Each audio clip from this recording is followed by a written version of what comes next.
All right. Good evening. Good evening, everyone. Welcome to this week's edition of Sisters of Legacy. And guess what? I am the lone sister tonight.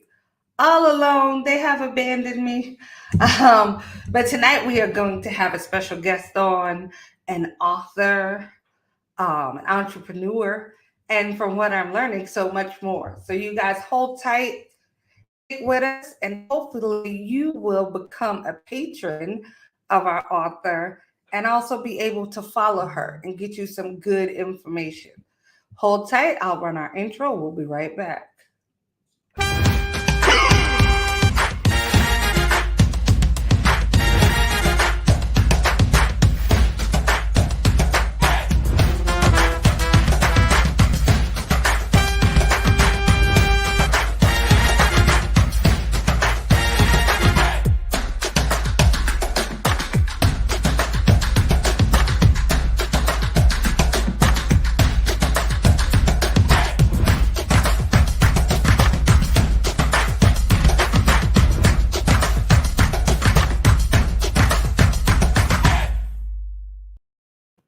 All right, guys, I am back. I am your lone host tonight, Samantha Walker. Typically, I am on with two other ladies, one that might join us shortly, another that will be out tonight. So, to my co host in their absence, I love you guys. Wish you were here with me.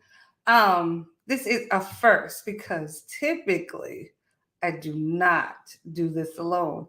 And I feel kind of cheated because, as you can see, my husband has strategically set his banner behind me so you can see Brothers of Legacy the whole time I'm talking. How unfair is that? But guys, we are here, and like I said, we do have an author on tonight. Her name is Lisa Youmans. This is her book. I'm going to show it several times tonight. I just want you guys to get a look. And for those of you who can't see, it is What's Cramping Your Lifestyle. So I'm going to bring her on. She's going to talk all about her book, answer some great questions for us, and going to rock this thing up. All right. So introducing to you all, Miss Lisa Youmans. Hi, Lisa. Hi, good evening. How are you? I am fine. How are you tonight? I'm doing good and thank you for having me on tonight. I appreciate it. You are so welcome. I feel like you're not getting the full Sisters of Legacy experience because my ladies are not here. And then viewers, I've been out for a few weeks. So we're gonna have to push this thing a little bit. But it's all Yeah, right. you'll make it. We are women and we always power through. So we are just gonna get started. I'm going to so I did already say the title of the book with What's Cramping Your Lifestyle. So I'm gonna start with what may be an easy question. So Uh, tell me what made you decide to write the book? for me, I was being in the life coaching space and like coming across women and like their issues, different things that they were going through. I did get to the point where I just felt that it was something that I needed to do to be able to help other people and also to just to share some of my experiences and how I came out of certain things in certain situations to get where I was at that point in my life. And so that's really why I did it, to be able to get it into the hands of other women. There's also a workbook that goes with the book. So even though when you read the book, it's like in a general format, the workbook really personalizes it for you because it's asking you like some personal questions that you can answer and like put your own roadmap together to get to get things in order in your life. Okay, that makes sense. Okay, well, listen, I only got half of it. I guess I'm gonna have to go back and get the other half so I can Okay. have the full experience. So you said, so tell us what you do professionally, or what's your everyday, like what's your purpose? My Tell us purpose. your Oh, purpose. Thank you for saying that because that's how I was going to start out. Right. So my purpose is to change, to impact, change, and transform the lives of the people that I come in contact with. And I Okay. do that kind of like in maybe 3 or 4 different ways. One is life coaching, where I Mhm. basically help women to get clear, master their mindset, build their faith in God and their confidence in themselves. And that's for the purpose of helping them to walk in their purpose, to fully walk in their purpose. And then Okay. also I maybe in 2020 I started a organization called Change Gonna Come, where I deal with activism in that area. And in that, that's for the purpose of community building, building up our youth. And I also launched a mentorship program about 2 weeks ago, and then addressing the issue of mass incarceration. So that's dealing with like racism, injustice, and different things like that. And in 2020 I wrote a book called America the Beautiful, which is a book of Okay. poetry dealing with activism. And since you have that book, I have this book. It's Okay. America the Beautiful. And this is really what started the organization, Change Gonna Come. And then I have a ministry that God gave me, and the name of that ministry is the Kingdom Encounter. So Okay. it's really about expanding kingdom culture through teaching the Word of God, which I do every Thursday at 12 p.m. I do a Mhm. live Bible study. And then early morning, which most people sleep, but it's okay because I'm up praying for y'all at 3 o'clock. I call it 3 o'clock. Amen. But 3 o'clock a.m. I pray Monday, Wednesday, and Friday at 3 o'clock live. It's something out the prayer I've been doing for years, maybe like 20 years, like all Wow. my Okay. whole life of salvation. But God just told me to go live maybe like a year ago. I've been Okay. doing it, getting up, going live. And that's about it. And just enjoying life. So basically, you have a full plate. I do. I do. Okay. And so 3 a.m. I'm just wondering. So you get up at 3 a.m. You pray. Do you go back to sleep, or is that when your day starts? Well, that's really when my day started. And I actually get up at 2 a.m. I get up at 2 because I need to be right for 3. Right. But now I just get up at 2 every day. Every morning I get up at 2 o'clock, whether I'm going live or not. And I pray. I if I'm gonna lay down, it's probably about 30 minutes. And when I lay down, I'm really not asleep. Then I get back up like at 5. So my day really started at 2. Well, bless Mhm. your heart, darling. Okay, so that was my I next take naps question. throughout the day. I take maybe a nap throughout the day, so that keeps me going. Okay, so Facebook user, I don't know. So as the users You say, say, when do right. I go to bed? So when do you go to bed? Because I feel When like right now we cutting into your sleep you time. cutting into my bedtime, but it's okay. It's okay because usually I try to go at 8. I make sure I don't go any later than 10, Wow. right? And I did kind of slack off, but God was like, I'm really gonna need for you to get back up, and do what you need to do. But yeah, but the 3 a.m. I've been doing that for many, many years. Okay. So that's not an issue. But the 2, when I start going live, that's when I started the 2. And then I'm doing things like speaking into my day, Right. declarations, and different things like that. So and that works for me, but I call it building my foundation for the Okay. day, you know. So Listen, I think listen, you know how they say what God has for you? it's sweet. I absolutely applaud you. I think that is great. I mean, my day starts at 6 a.m. I get up. I have um the last few months started, getting on my knees to pray, Right, being intentional about getting on my knees and right, praying in the morning. Before I do anything. Like that's all I do is turn the alarm off. I don't check Facebook. I don't do none of that. right, I get on my knees, I pray. And like you said, I'm trying to already decide where my day is gonna go. where it's not going to go, try to get all my emotions together for the day, and then of course, when she up from prayers, like the day Yeah. takes off. It's like you Um, hit the floor running, so you have to get that in first. Yeah. okay. So this is book number two. I That's didn't actually the realize. first one. That's book number one. Wait, I thought you said America the Beautiful Us poems. You Yeah, said. it's a book of poems, but that's I wrote that in 2020. I wrote that one in 2018.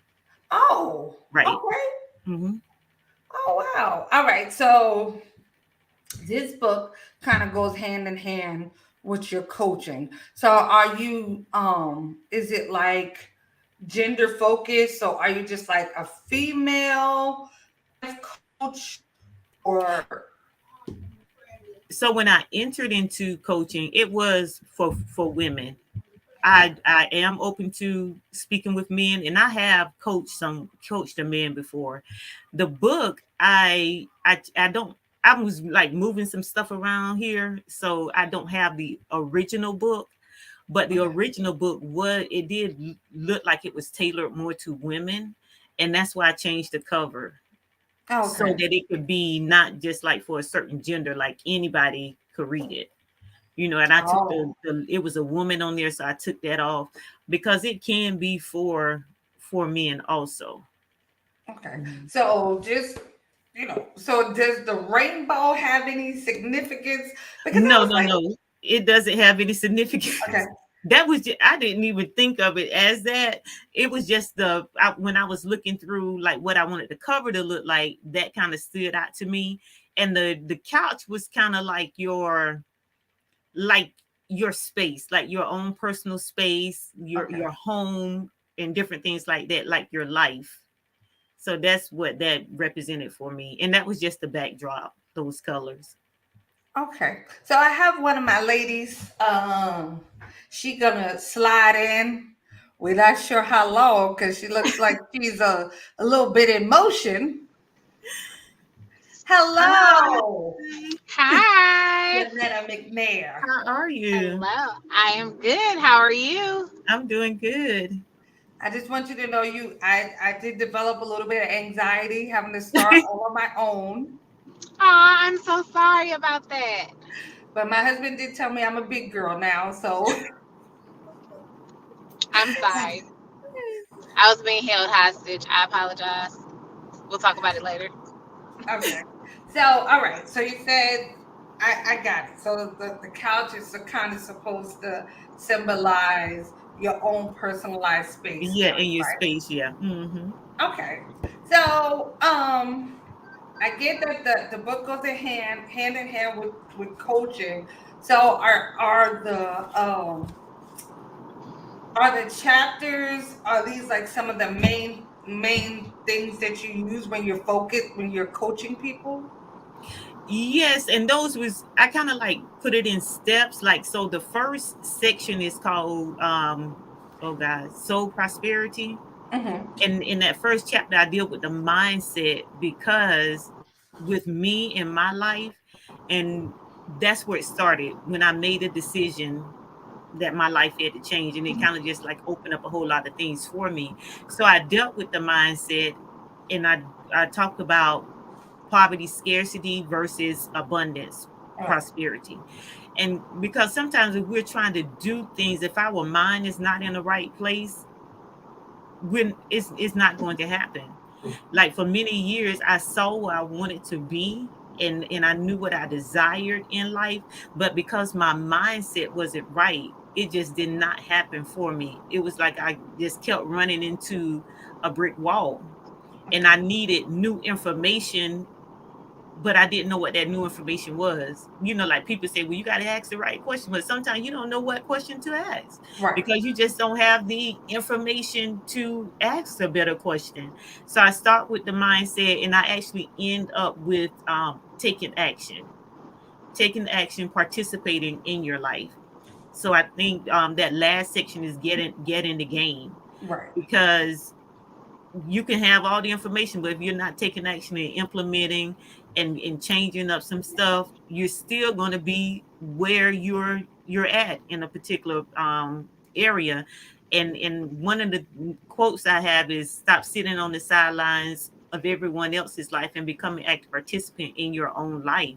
And a lot of times we can just sit there and watch life go by for other people, but not really get into our own life. And that could be because of mindset, because we're not clear. I talk about getting clear, because we don't have a vision for our life. We don't know what we want. We don't know what our purpose is. We're holding on to different things, our past and different things like that, or we're not getting out of our comfort zone. And all of those things are there. I was dealing with self-image and how we see ourselves. So all of those, and I kind of like hopefully progressed in a way that it'll be able to help somebody as they go along their journey. Okay, so So you talked about. I'm sorry, Sam. no, go ahead. So you talked about purpose and knowing your purpose. So are there particular steps that you think a person needs to employ in order to determine or figure out what their purpose is when they feel like they may not know their purpose or may not know what they're called to do, so to speak? I do have that chapter in there. And that's in the section of purposely manifesting vision. Mm-hmm. Um, Hmm. and for purpose for me, it is not so much as finding it, but discovering it. Because when God placed us here, we're those things are on the inside of us. So it's really discovering your purpose and really paying attention to what draws you, or what are you drawn to. Like, what do you love, what are you passionate about? Now, we can be passionate about a whole lot of things, but that doesn't mean that that's our purpose. So that's why I always say, hey, you have to be open to God in these things, because I believe that when God created us, it was already on the inside. But I do have certain steps that a person can go through just to kind of make you more aware of certain things. Because even with me, when I look back throughout my life and different things like that, even in the next thing God has me, which is activism, I can see that that was something I've always done. I've always stood up for people. I always spoke out.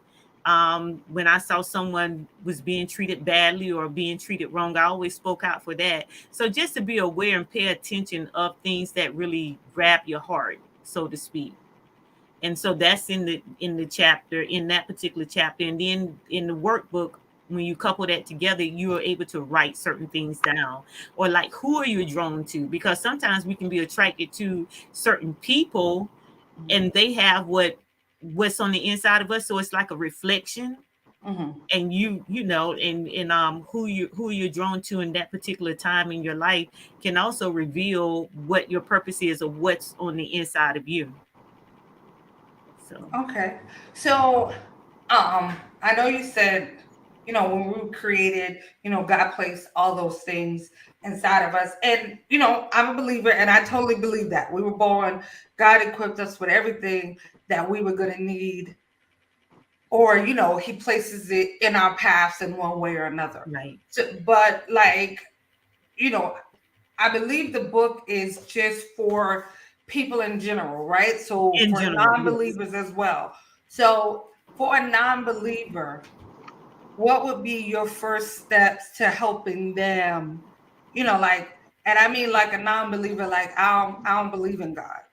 Right. What would be some of your first steps to helping them figure out? Their purpose.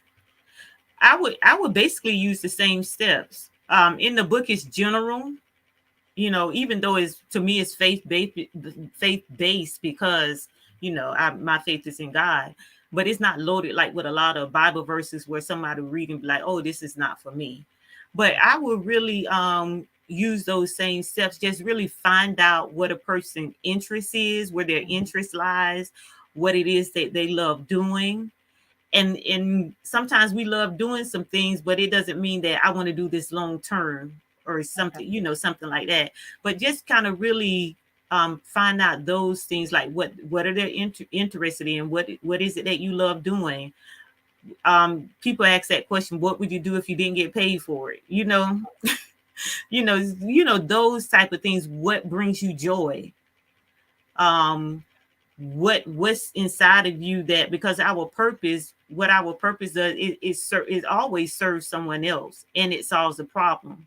So what problems are you solving, or what keeps coming across your path?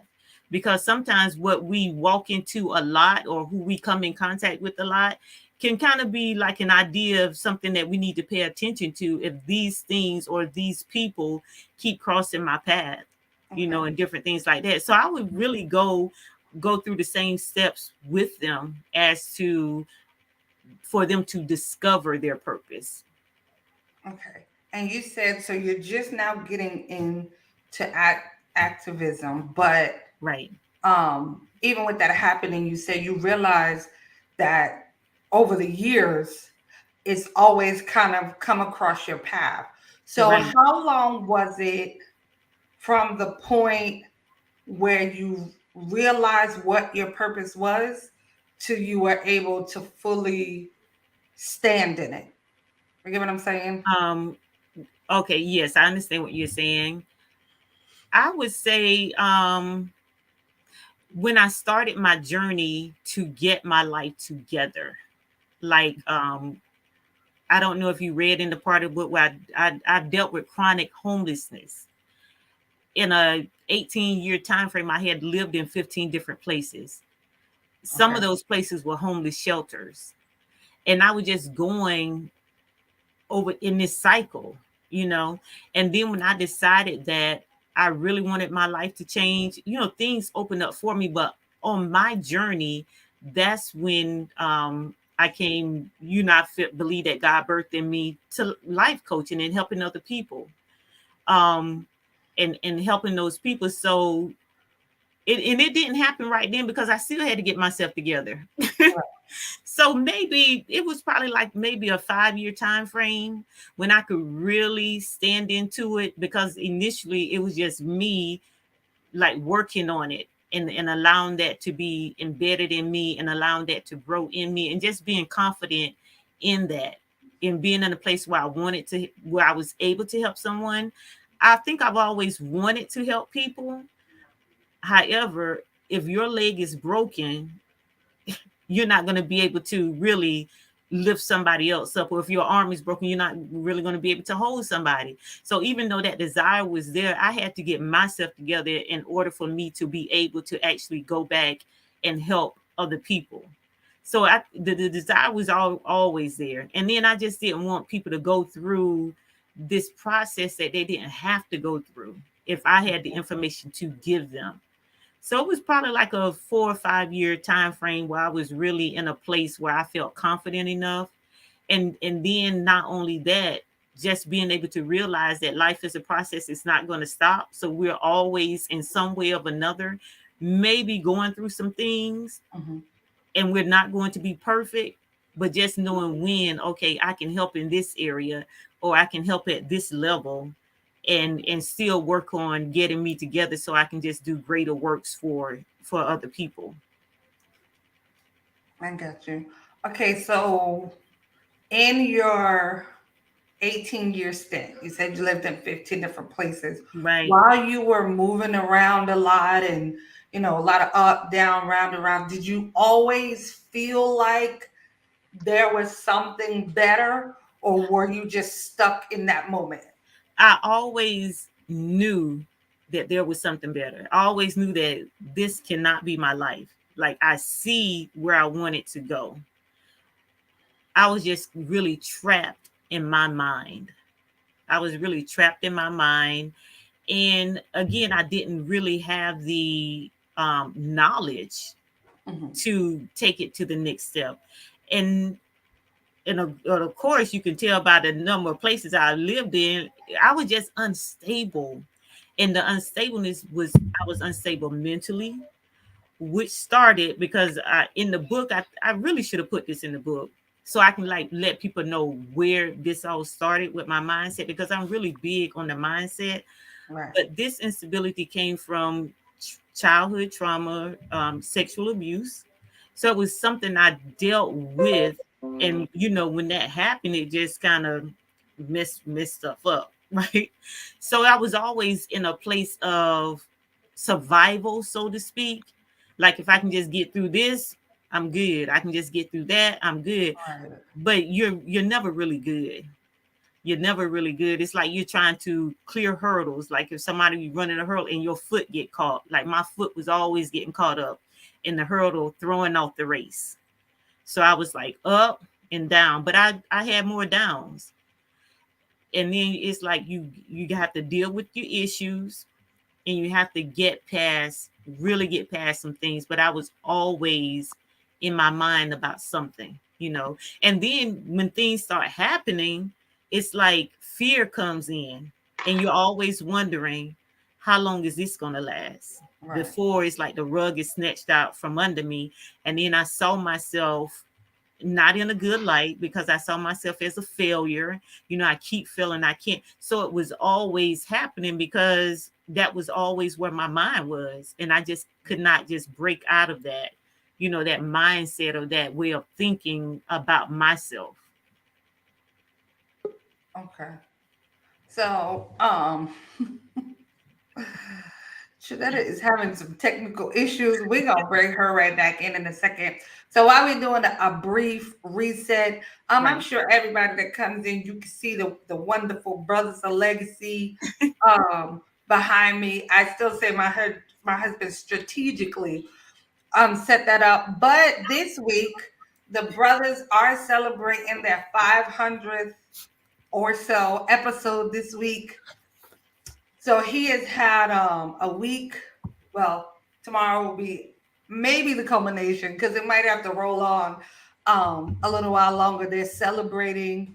So my husband, hats off. He has been doing this consistently for the last several years. And I'm gonna be honest. In the beginning, I was like, really, every day? That's a lot.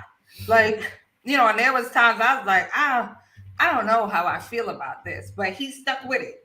He stuck with it. Like you said, he found his purpose, he found his rhythm, and he has been going. He keeps his drive up. So congratulations to the brothers.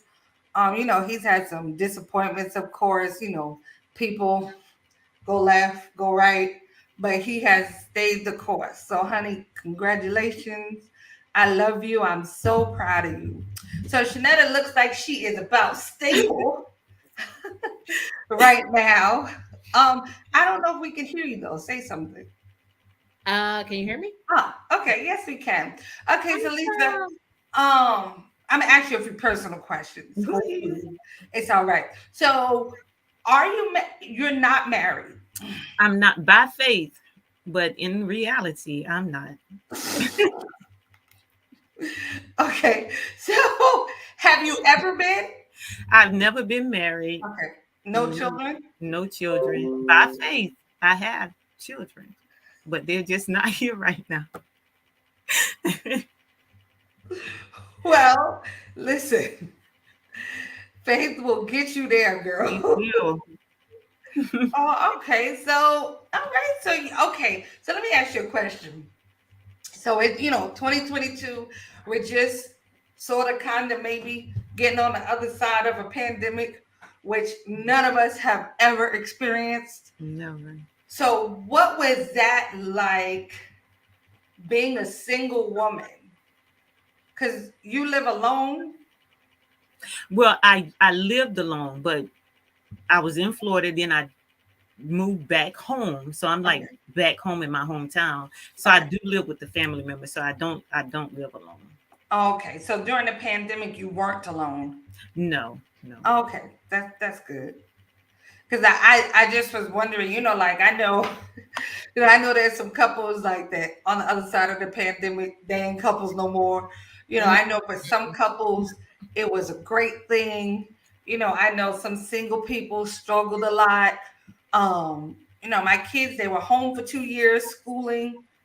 That was challenging. I mean, so much so like they've gone back to school this year. And when I say they have hit the ground running, like I'm for so proud. real, like these are, I mean, my daughter, she's pretty much the same as she's always been as it pertains to school. But I have seen a different side of my son. Mm, going back into the building. He is on fire, and I'm loving it. that's good. So, I do realize that the pandemic affected people, in different ways. So, being that you do coaching, have you had to deal with any of that? Nothing concerning the pandemic. No, Okay. nothing concerning the pandemic.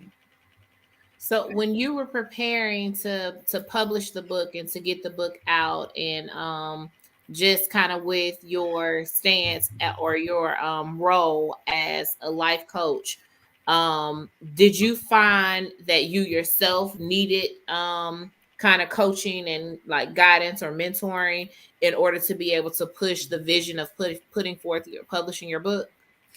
No, not at that, not within that process of me writing the book. For me, it was just a matter of being disciplined enough to get it done.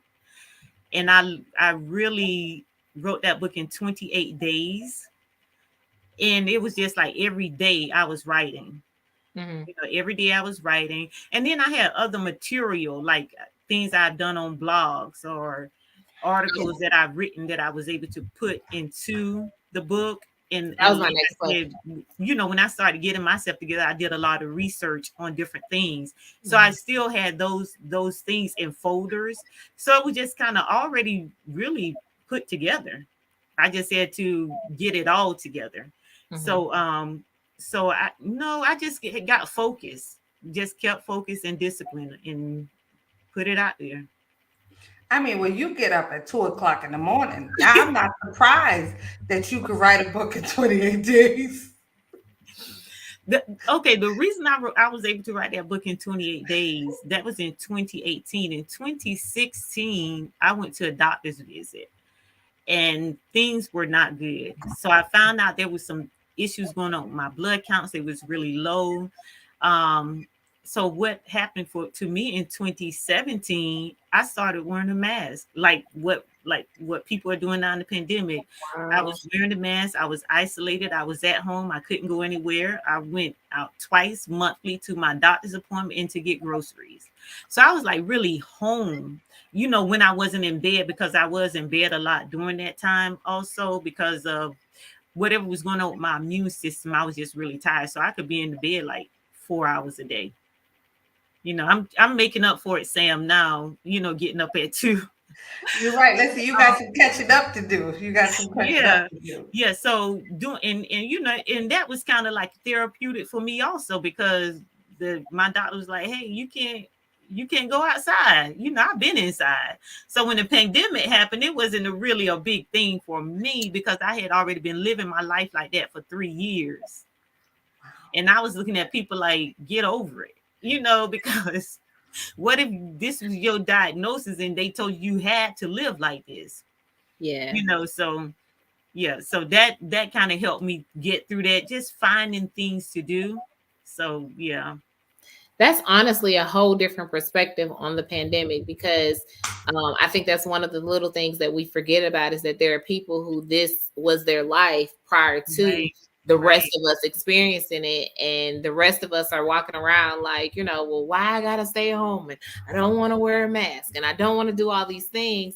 And there were so many people that were already battling with health issues and other concerns that this was their life, and you didn't hear a peep, you didn't hear a complaint, you didn't hear a moan, a groan, or anything.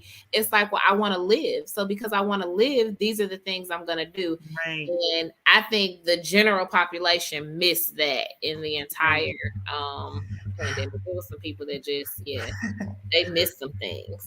Hey Ty, he said she was the first to social distance without knowing.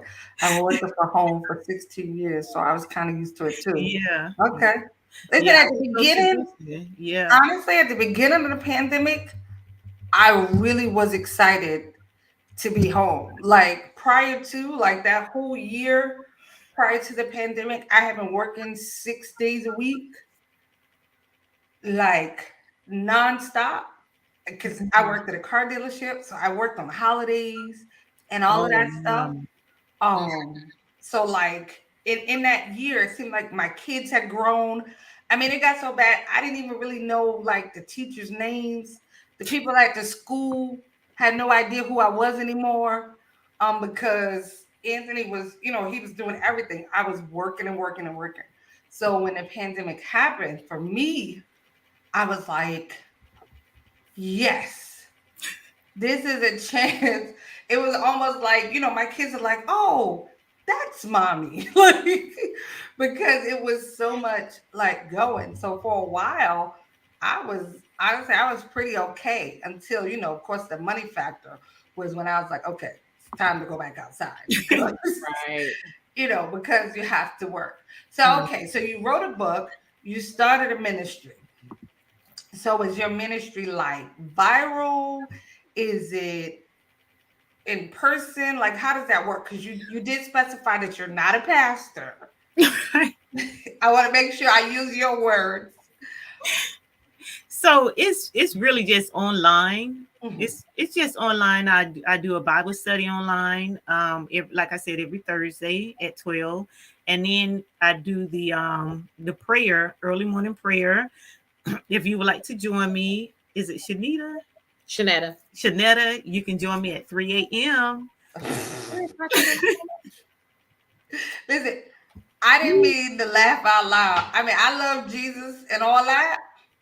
But you know how they say he the same God today, tomorrow, and forevermore? He the same Jesus at 6 a.m. Mine is gonna be more like 7:30. Oh God. I don't really get up that late. It depends on what type of life I'm living that day. If I'm being risky, I might get up, I have 50 alarms set. So, Right. the risk level that I'm willing to take on a day depends on what time I'm getting up. But 3 a.m. is not it.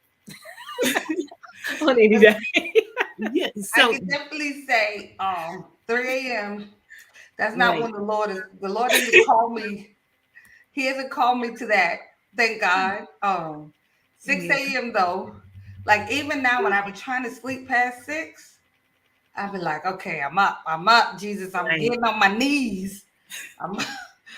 But that 6 a.m. in the beginning was a little rough too. So all right, you said you've been doing this 3 a.m. prayer for like 20 years, right? I've been doing the 3 a.m. prayer maybe since 2000. Yeah, I've been doing that 3 a.m. for a long time. Wow. And I didn't really start going live, like I said, last year. Maybe it was 2 years ago when God told me to just start going live to do it. So it wasn't new to me, because it's something I had always been doing. I'm be honest, there's a little bit of hate in there. I'm gonna say if you had some little monsters running through your house, through your whole life would be very different. Because 3 a.m. by the time them kids wear you out, it's a different kind of tired when you got kids. Like it really does. You see, I'm making all these excuses, right? But it does. It does do something to you. Because the only way I'm getting up at 3 o'clock is if I hear kids scream. That's it. That's the only thing that's going to get me out of my bed. That's a serious dedication, though. Like 3 a.m., like to get up to pray and to be just to kind of make yourself available to prayer at 3 in the morning is Well, I just want y'all to know, 1994, that's when we was in high school. So he wasn't getting up. He was just going. Right. He probably was getting ready to go to bed. He just so happened to be up at 3. Right. 3 a.m. met him. Hey, Richard. 3 a.m. met him. Yeah. He said, yes, that is dedication. Props to her. So let me ask you a question. So, okay, I know 20 years was a long time ago, but what initiated that level of focus and dedication to say 3 a.m., this is my time? I think for me, it was, when you give your life to God, you excited and different things like that.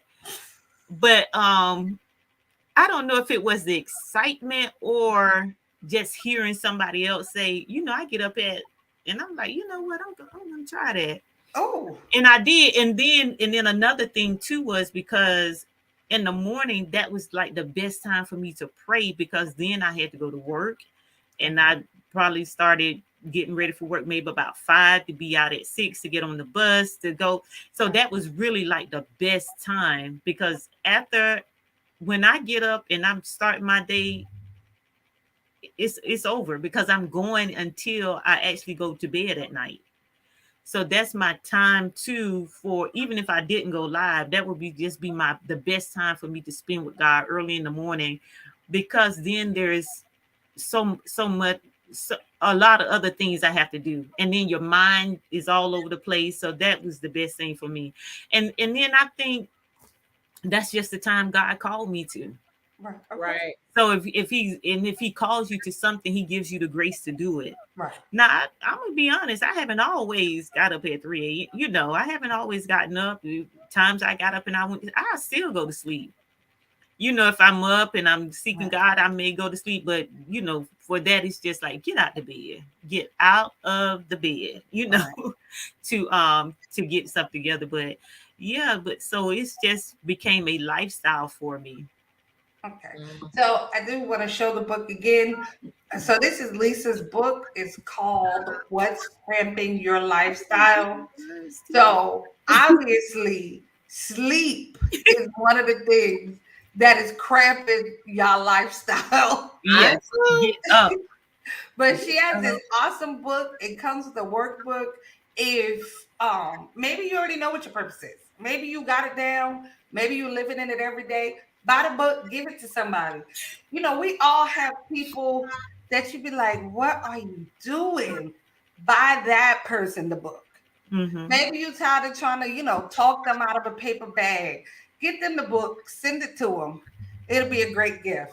I'm still in a process of reading it and, trying not to write in it, even though it's mine. Uh, but, listen, if you're looking for your purpose, if you're trying to, figure out how to focus your mind, how to get all your emotions intact, because there's a chapter about that, about emotions. If your self-esteem is not where you need it to be, there's a chapter about self-esteem. If you like, man, I don't know how to get started. Well, she got a chapter in there too. Say, get in the game. That means get up early and get going. Yes. So again, it's called What's Cramping Your Lifestyle. She is the author, Lisa Youmans. She came on Youmans. Let me make sure I put Yeomans. that. Yeomans. Oh, I'm sorry. It's Youmans. okay, Yeomans. Listen, I'm gonna say in the beginning, I messed up her whole name because I kept saying Lease because of the way it's spelled. Yeah.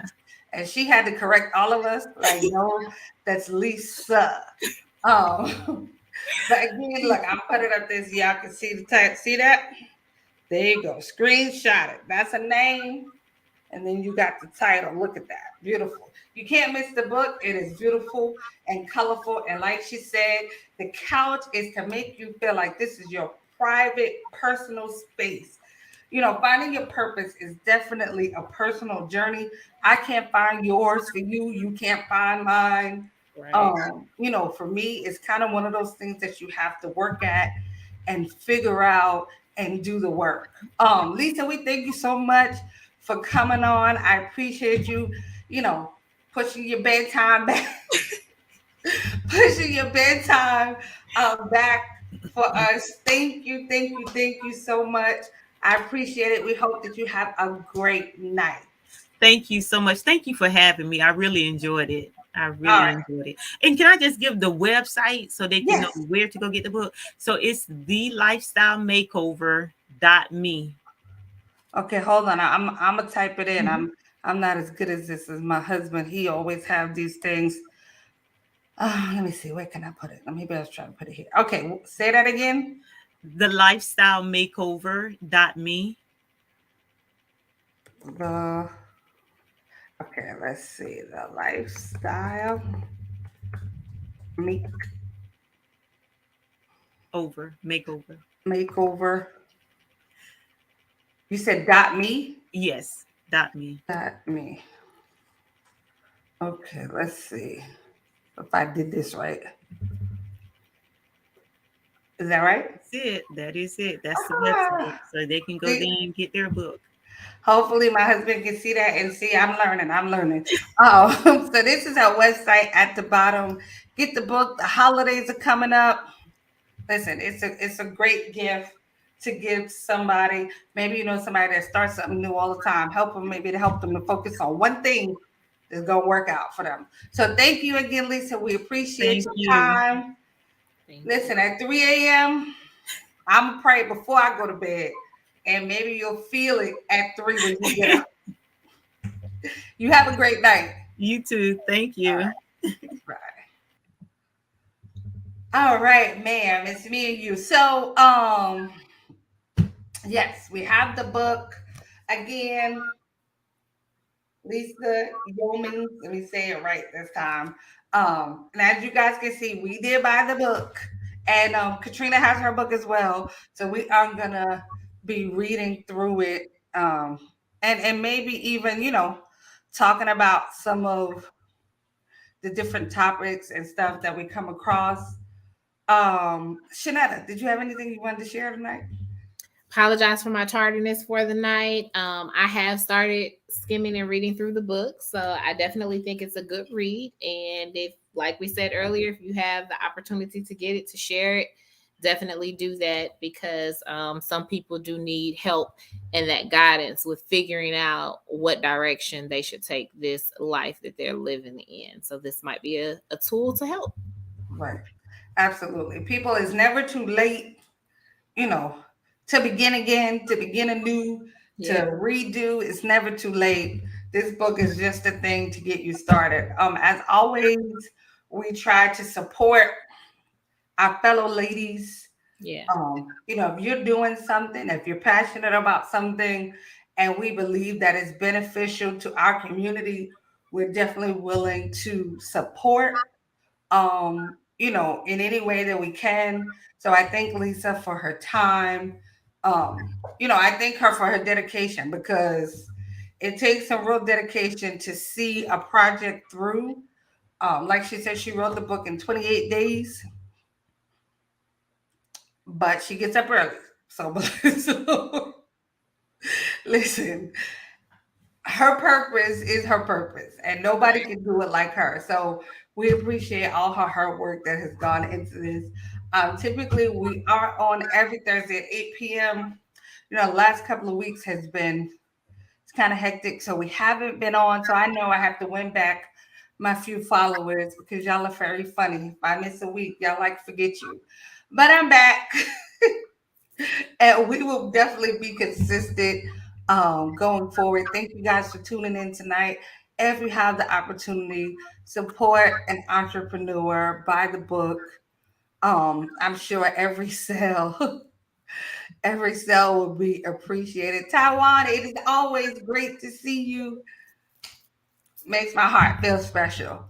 All right, guys. So until next week, stay safe.